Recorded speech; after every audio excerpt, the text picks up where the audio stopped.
Baik, kita akan saya akan share layar, tunggu sebentar untuk membahas apa yang kita maksud turn back and win again. Katakan kita ada di jalanan dan kita tahu bahwa kita menuju arah yang keliru. Kita membawa kendaraan jalan, terus kita sadar bahwa arah kita ini salah, gitu ya. Salah dari mana taunya? Macam ya. Bisa kalau zaman modern pakai apa Mbak Riri? Pakai GPS ya. Kita ada GPS gitu ya. Zaman dulu saya masih ingat tuh ya, pakai map yang buku gitu ya.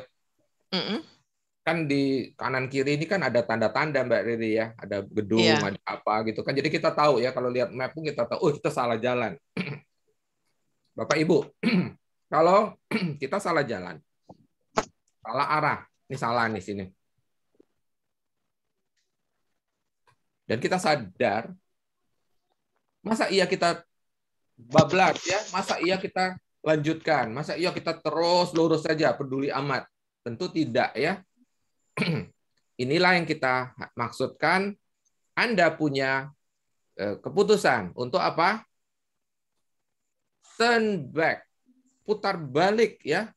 Kalau kita tahu bahwa kita menuju arah yang salah, hasil menunjukkan kita tidak menuju ke titik yang benar, maka Anda harus ada yang namanya keputusan. Masih ingat beberapa 2 periode yang lalu kita bicara apa?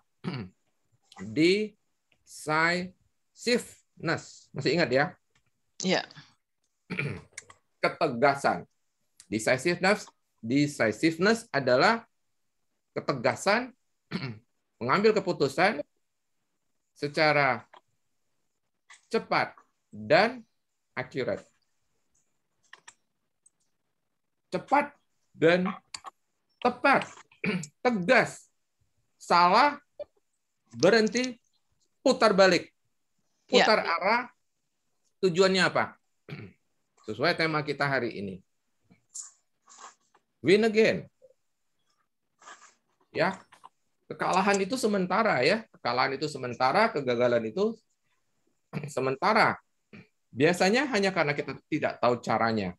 Begitu kita tahu caranya, maka kita bisa mengubah keadaan.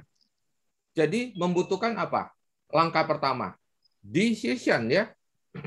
Decide. Anda harus ambil keputusan. Decide. Karena begini,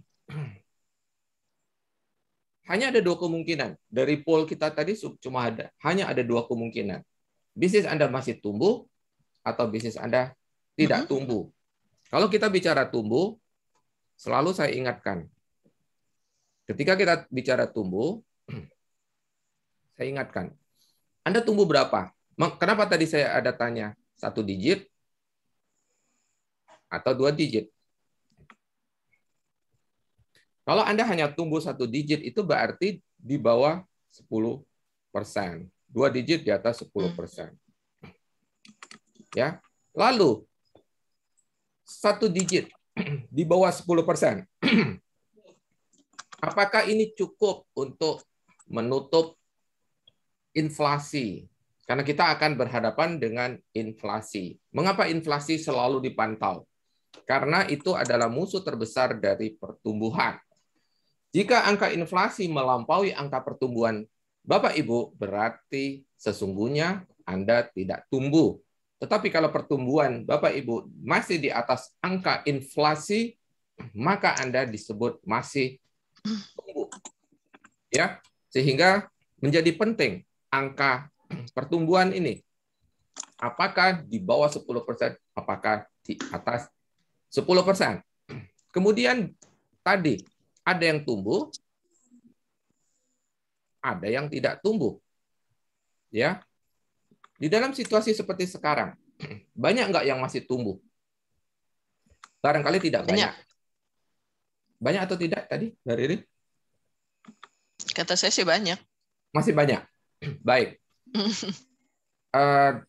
Ada yang masih tumbuh, ada yang bilang tidak tumbuh.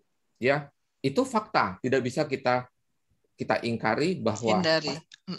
Contoh Mbak Riri di lingkungan beliau mengenali masih banyak yang tetap tumbuh. Ya, tapi ada juga yang bilang saya tidak tumbuh. Pertanyaan yang paling mendasar, ini yang saya sodorkan di conference kemarin, apa yang membedakan mereka yang masih tumbuh dan yang tidak tumbuh?